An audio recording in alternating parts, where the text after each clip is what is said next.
The following is a New Year's address by the Right Honorable Hubert Alexander Ingram, Prime Minister of the Commonwealth of the Bahamas.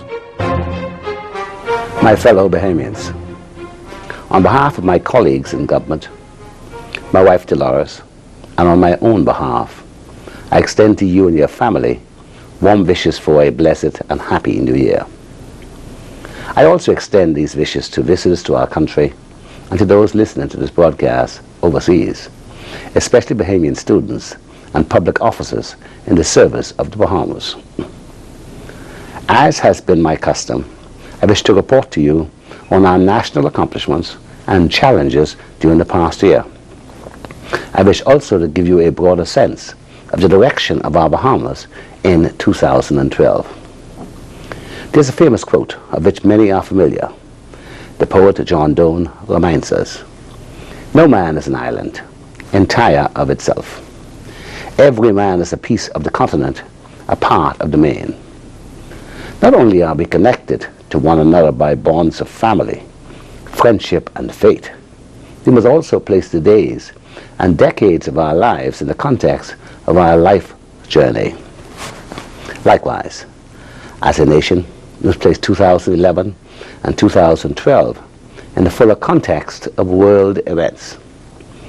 The Bahamas is part of the main in terms of our regional and international relations.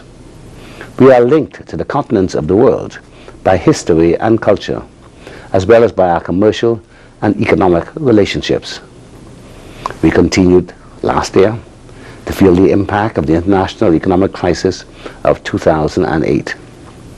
If ever we needed another reminder of our reliance on and deep ties to the global community, especially our neighbor, the United States of America, it came in 2008, as it did with 9/11 in 2001. The global economic crisis has impacted countries large and small, developed and developing. No country has been spared. Indeed, the impact on some developed countries has approached near catastrophic proportions. Last September, I had the privilege of chairing the 2011 International Monetary Fund World Bank annual meetings in Washington, D.C.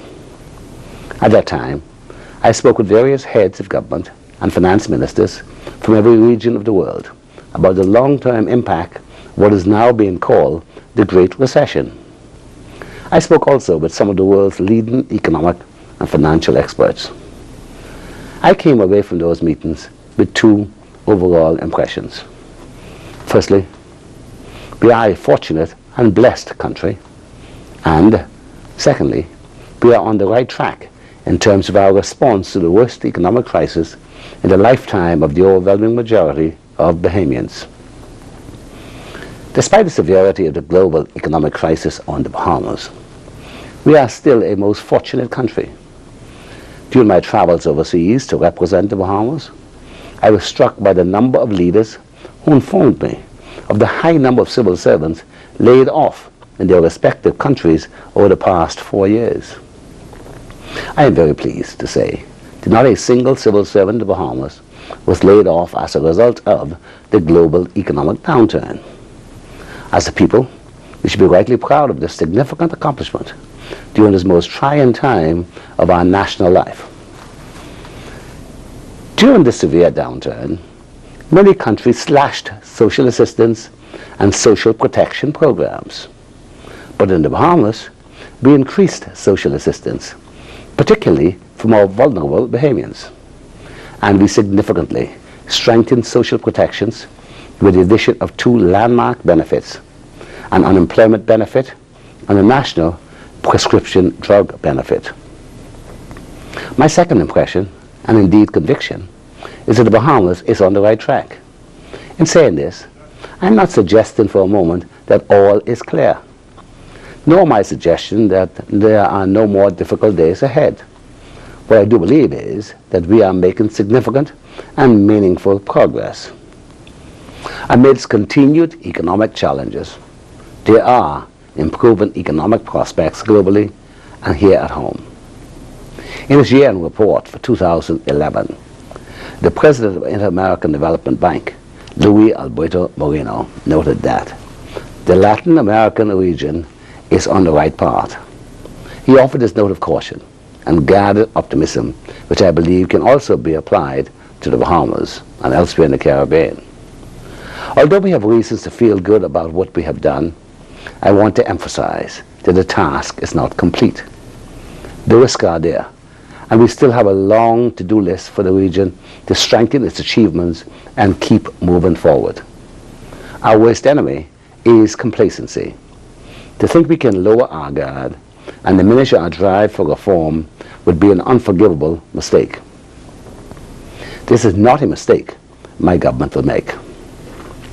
A review of our economic situation indicates that the year 2011 ended with continuing evidence that the mild economic recovery which began in 2010 was progressing. This recovery is being propelled primarily by construction and tourism activity. Major public sector infrastructure projects and foreign direct investment were the drivers for construction. Holiday travel, supported by aggressive promotional activity, strengthened the tourism performance. Economic growth in 2011 is estimated at about 2%. Economic growth for 2012 is projected at 2.8%. Preliminary estimates of fiscal operations at year-end suggested improvements in the deficit relative to the previous year as revenue benefited from some non-recurring receipts. Revenues were higher than the corresponding period for the previous year, but were still performing below current forecasts. Cumulative expenditure was also below forecasts. Foreign reserves registered an increase of $26 million for the year, bringing reserves to $886 million at year-end. This is the fourth consecutive year in which the balance of payments recorded a surplus. Ladies and gentlemen, in the last 40 years, the Bahamian population more than doubled, increasing from almost 169,000 in 1970 to almost 354,000 in 2010. In New Providence, the increase in population was even greater, growing from almost 102,000 in 1970 to almost 249,000 in 2010. Residential communities now extend to the far reaches of New Providence, especially in the south and the west. The increase in population and a rapid urbanization of our capital island long ago required a comprehensive upgrade of our increasingly inefficient network of double-lane streets and roadways connecting residential communities to schools and commerce. Utilities and services such as water, electricity, telecommunications, and public safety and security infrastructure no longer served the needs of the residents of New Providence. My government began master planning in our last terms to improve urban development, town and subdivision planning, and the greening and beautification of New Providence Island. Having been returned to office in 2007, we continued from where we left off. A more than doubled population and the expansion of commercial enterprises outstripped our inadequate public services and infrastructure. The result was great inconvenience within our communities and increased cost and inefficiency across the entire economy. Further, we risk undermining our competitiveness as an international tourism, financial, and business center. We've now responded to these urgent infrastructure requirements, both physical and institutional, and did so mainly in the context of the global economic crisis that bore down heavily upon us. We turned that crisis into an investment in our future. At the same time, our spending prevented the collapse of the Bahamian economy. No responsible government could have followed the path of delay, indecision, and half measures. We had to act decisively and comprehensively. Not only was the collapse prevented, we are now moving forward. This intervention necessitated an increase in government borrowing and consequently government debt. However, government debt relative to the size of the economy remains well below the danger level and well below the level of our regional neighbors and most of the developed and developing world. Nevertheless, we will, as soon as it is safe to do so, reduce the rate of growth in government debt, and over the medium term, return the debt ratio to a more desirable and sustainable level. My fellow Bahamians, investing in infrastructure is a means to achieving essential national goals and creating jobs. Investing in infrastructure and housing is an investment in people and communities. It is an investment in the quality of life, livelihoods, and lifespans of generations present and generations to come. It's an investment in the future of the Bahamas. My government has worked tirelessly to preserve jobs in the public sector, boost job creation in the private sector, and advance job readiness and retraining. In this vein, my government updated our national investment policy and produced new investment promotion materials. I have led investment delegations to Canada and to Hong Kong, where the Bahamas has opened a new maritime authority office in order to boost business with the vital Asian Pacific region. Fellow Bahamians, Atlantis, our premier resort with a staff of nearly 8,000, is the largest employer in the private sector in the Bahamas. Kirsten International, owners of Atlantis, has defaulted on the repayment of a loan of $2.5 billion. In the year 2006, all of Kirsten International's properties on Paradise Island were used as security for the loan.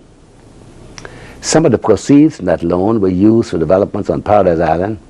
The remainder was used on other Kirsten International developments elsewhere around the world. One of the 7 lenders sought to take over the ownership of the Paradise Island properties with the backing of 4 of the other lenders. The other 2 lenders objected. The lenders are now in discussion amongst themselves as to an agreed way forward. They fully understand and are all of one accord that the continued successful operation of Kirsten International on Paradise Island is in their mutual interest and essential for them to realize repayment of their loan. Atlantis is enjoying a very successful winter season.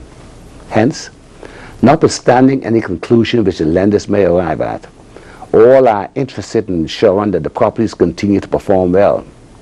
The lenders have agreed that Kirsten International will continue to manage the resort properties. The future of Atlantis is bright, given its value as one of the leading resorts in our region. The overall and overriding responsibility for us is the protection of Bahamian jobs and the long-term viability of Atlantis. I am assured that the jobs of Bahamians at Kirsten International are secure. Ladies and gentlemen, the redevelopment of Cable Beach and the Baha Mar Mega Resort are on target and gathering pace. The redirected West Bay Street at Cable Beach is open. So is the new straw and craft market in that area. The buildings along the former corridor have been demolished. In that space, spectacular new hotel properties are quickly rising from the ground. As construction of the core project advances during 2012, increased number of new jobs will come online. To date, nearly 1,500 Bahamians have been engaged on the project, and subcontracts valued at $84.2 million have been awarded to Bahamian contractors. My fellow Bahamians, I wish to speak directly to small business owners who collectively are as vital to our economy as our major business houses. I'm painfully aware how difficult this economic downturn has been on you and on your families. To provide you better rates and more choice, we liberalized telecommunications. We've simplified and rationalized government forms and the payment of business license fees and customs duty. As your valuable time is money, we are ensuring that you can do as much of your business as possible with government online. We put in place a 2-year waiver of payment of business license fees for small businesses with annual turnovers of less than $50,000 and a 1-year waiver for medium-sized businesses with annual turnovers of less than $500,000. Last year, to help encourage the next generation of entrepreneurs, my government introduced the new Jumpstart program. Jumpstart offers startup capital and assistance to Bahamian persons over 30 years of age seeking seed money for new business startup. To date, some 72 applicants have been approved for the program. While our focus is on jobs and employment, we are also building a stakeholder society in which all Bahamians can own shares in various public, private and joint venture commercial enterprises. The dream of governments of the Bahamas of removing cargo freight from the center of our city on Bay Street is finally now being realized. We expect that shortly after Easter this year, all cargo shipping will be transferred from the privately owned Bay Street shipyards to the new Joint Public-Private Arawak Development Port Company, ADP.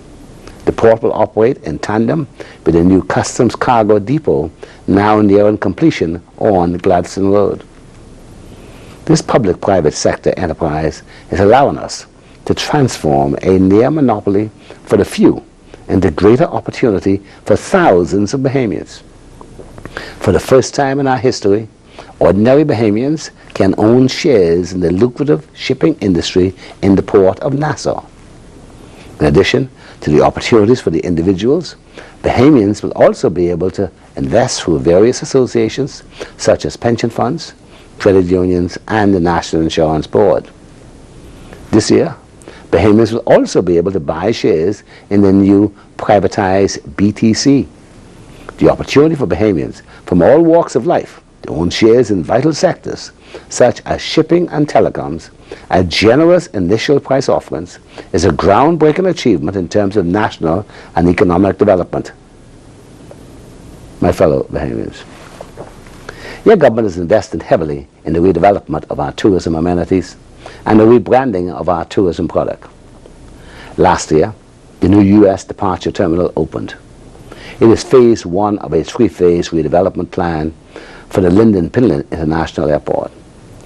Phase two, a new international arrivals and departures terminal, is on schedule with a completion date of October of this year.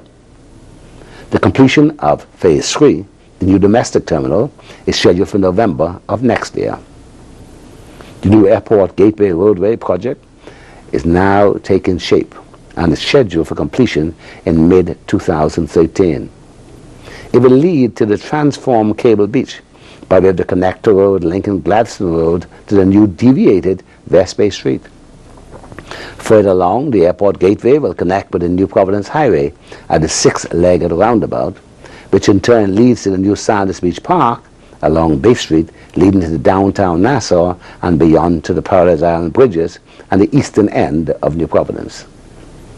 Once completed, this new highway will be the most impressive entryway into any capital city in the region.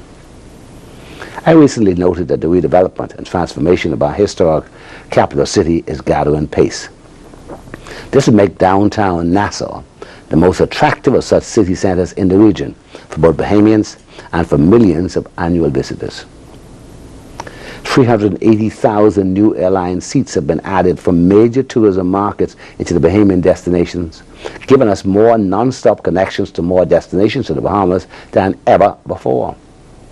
This includes new flights from destinations in North and Central America and restored non-stop flights from Frankfurt, Germany, after an absence of more than 20 years, and to Grand Bahama from Toronto after an absence of more than 30 years.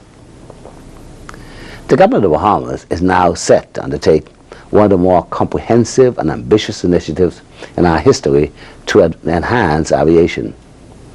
This will improve air transportation systems, increasing flights and airlift across our island chain while modernizing airports. The initiative will create an independent body to investigate aviation incidents and accidents. It will reform the aviation sector and offer better means to address the air transportation needs of our family islands. My fellow Bahamians, we continue to honor our commitment to developing the gifts of our young people. We will increase funding for the resources necessary for formal education. We will increase our investment in youth development programs, including assistance for youth bands and junior achievers. We've also increased sports funding. The very successful $2.5 million Self-Starters program continues. To date, it has provided financial assistance to some 600 new entrepreneurial projects undertaken by individuals between the ages of 18 and 29. Last year, we launched the 52-week National Job Readiness and Training Program. It is the single most ambitious training program in Bahamian history.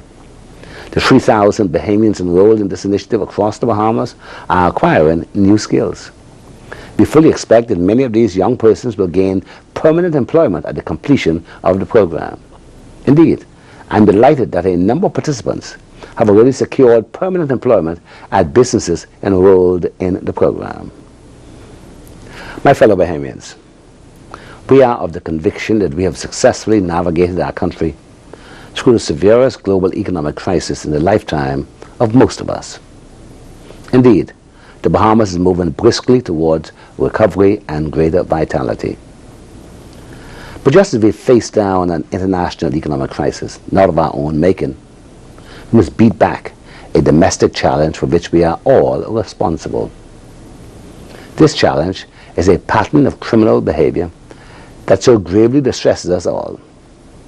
Crime and its causes are multifaceted. Accordingly, together with job creation, health and education, we recommit ourselves to aggressively combating criminal behavior so as to protect life and secure law and order. We are transforming the country's crime-fighting and judicial and legislative infrastructure. In the most comprehensive overhaul of our criminal laws since independence, your government passed omnibus legislation. Sentences have been toughened. Moreover, the availability of bail has been limited and restricted for individuals charged with certain offenses. 2 new, highly equipped mobile stations have been delivered. They will boost the crime-fighting arsenal of the Royal Bahamas Police Force in New Providence. Other measures are being utilized to aggressively confront gun violence, the illicit drugs trade, and criminal gangs. Here in the nation's capital, we are expanding CCTV to significantly more neighborhoods during 2012. This multi-million-dollar system will be fully operational by the middle of this year. The CCTV network will be an effective tool in deterring criminal behavior and in solving crimes. To get dangerous offenders off our streets, we've dramatically increased the capacity of our criminal justice system. The Department of Public Prosecution now has additional lawyers. This is made for more timely prosecution and a reduction in the backlog of cases. We've increased the number of magistrates. A new magistrates court complex, housing all magistrates courts in New Providence, opened this month on Nassau Street. We've increased the number of justices of the Supreme Court. 2 of them are dedicated to hearing more recent criminal cases. We now have 5 courts in New Providence at the Supreme Court level dedicated to criminal matters. The new judicial complex at Bank Lane, which will accommodate new divisions of the Supreme Court, will open later this year. Yet, we know that many ounces of prevention are better than pounds and pounds of cure after crime has been committed. Accordingly, as a further investment in the social and community development, we launched Volunteer Bahamas in 2011. We've expanded urban outreach and are facilitating the broadening of networks of care and compassion through public-private partnerships. We continue to make significant investments in healthcare. In 2011, the prescription drug benefit was expanded to include all civil servants. Today, some 17,000 Bahamians, including children and individuals over 65, access life-saving prescription drugs free of charge. We've begun the transformation of the Princess Margaret Hospital into a new general hospital. The first stage of the transformation is the $55 million critical care facility. New community hospitals will be built in Exuma and Abaco this year. The refurbishment and enhancement of the accident and emergency units of both the PMH and the Rand Memorial in Grand Bahama are now complete. We continue to invest in the education and the future of our children and young people. In 2011, we increased funding for government educational scholarships to $8 million. We increased by $1 million scholarships to qualifying Bahamians unable to pay tuition costs at the College of the Bahamas. And we also increased by an additional $1 million funds for teacher training at COB. Our students deserve the best so they can pursue their individual dreams and contribute to our common good. So across the length and breadth of our Bahamas, we are heavily investing in improving the facilities in which our educators teach and our students learn. These investments will provide thousands of students with better classrooms and learning environments at the Anatole Rogers High School and TG Global Primary Schools in New Providence, the Sister Mary Patricia Russell School in Grand Bahama, schools in Spanish Wells, the NGM Major School in Long Island, the primary school at Mastic Point Andros, and the high school in Bimini. And we continue to improve the terms of engagement of teachers in the government-operated school system. Before the end of this fiscal year, teachers will begin to enjoy a new health insurance benefit which will entitle them to up to 80% of the premium for single insurance coverage to be paid by the government. Fellow Bahamians, I'm pleased to advise that most of the major works of the New Providence Road Transformation and Utilities Upgrade project are completed. I ask for the public's continuing patience. Notwithstanding the majority of the work is now completed, this does not mean that there will be no more inconveniences in some areas. Still, from east to west, north to south, and our entire city center, we have created a brand new road transportation network. We are pleased that thousands of Bahamians in New Providence will now find relief from an unacceptable quality of water.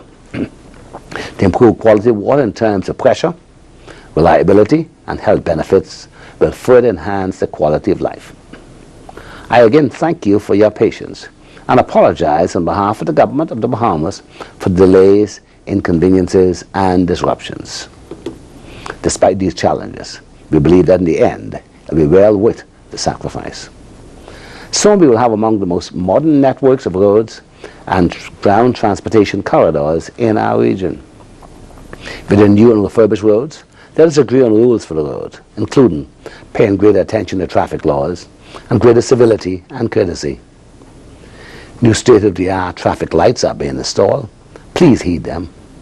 New seatbelt laws are being enforced, and we are hopeful that their observance by the general public will save lives and reduce serious injury.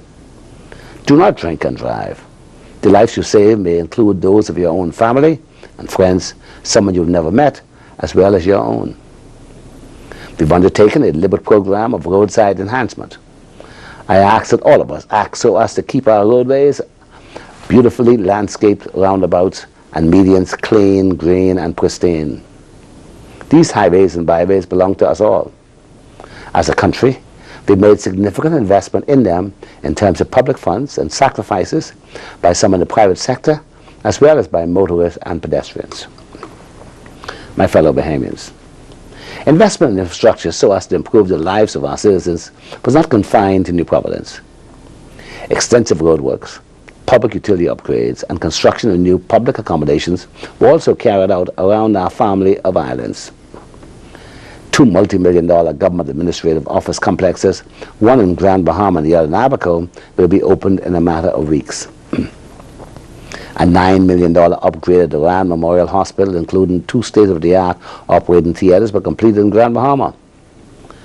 Critical water improvement projects were completed on virtually all our islands and on many keys, including Green Turtle Key and Grand Key in Abaco, Current Island, Harbor Island, and Central Eleuthera. In 2012, waterworks will be undertaken at Long Island, Williamstown, Exuma, Mastic Point, Nicholstown, Andros, and thereafter in Mayaguana, Cat Island, and South Andros. Last year, the Bahamas Electricity Corporation completed a number of projects to improve the electricity service around the country. Notably, a new power station was constructed in central Abaco, and a transmission line extended to Marsh Harbor. A new power station was constructed on Harbor Island, and another on the mainland of Eleuthera. In Inagua, BEC acquired the electricity franchise from Morton Salt and increased the system's generating capacity by 30%. Extensive work has also been completed at Ragged Island. The island's airport was reconstructed. A new Royal Bahamas Defense Force base has been built at Gun Point, Ragged Island. This new base on our southeastern border will bolster our national security in terms of illegal migration, poaching, and gun and drug and human trafficking. My fellow Bahamians, the comprehensive and far-reaching investment of which I have reported this evening are a means to an end. This end is improvement in the quality of life and well-being of every Bahamian from every walk of life throughout the Commonwealth of the Bahamas. Already, the reclamation of Montague Beach is well advanced, as are improvements to the beachside park and the adjacent Fisherman Wharf. Shortly, a similar beach reclamation project at Sanders Beach will further enhance the enjoyment to be had at the recently completed and opened beachside park along West Bay Street. The new Thomas A. Robinson National Stadium, which will be officially opened soon, is an investment in the athletic prowess and Olympic dreams of young Bahamians.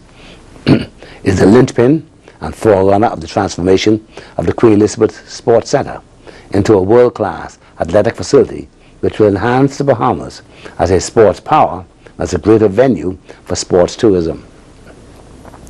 The new city of Nassau Straw Market is an investment in our world-renowned vendors, the straw and woodwork industries, indigenous souvenir production, and Bahamian arts and crafts.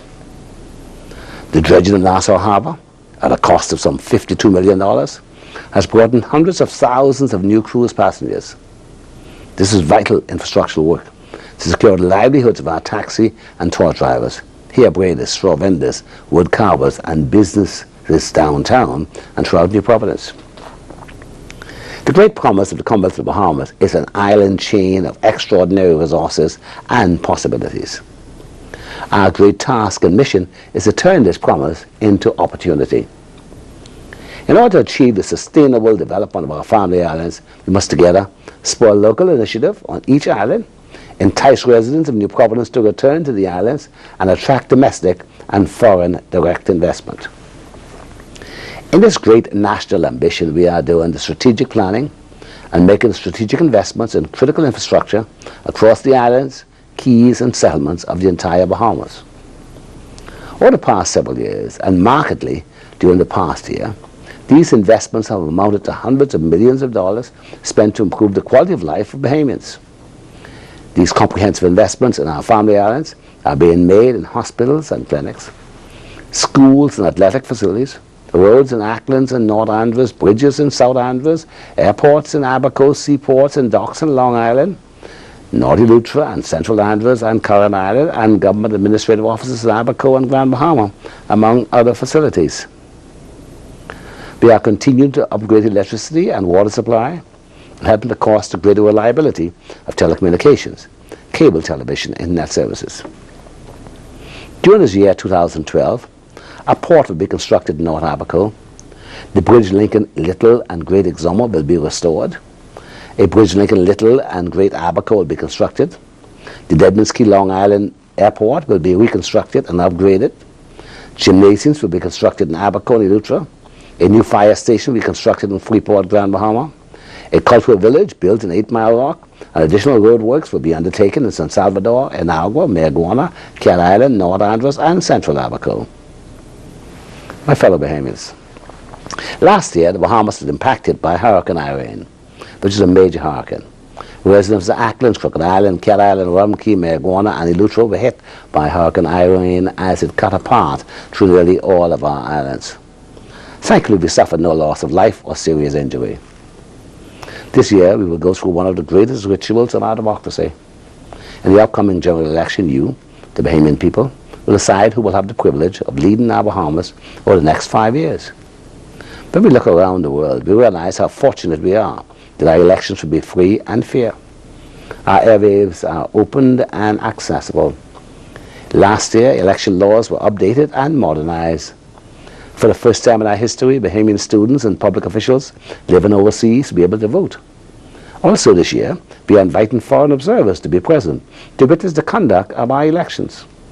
I again suggest to those who have yet to do so to register to vote as soon as possible. Those who are already registered are advised to collect their voter's card.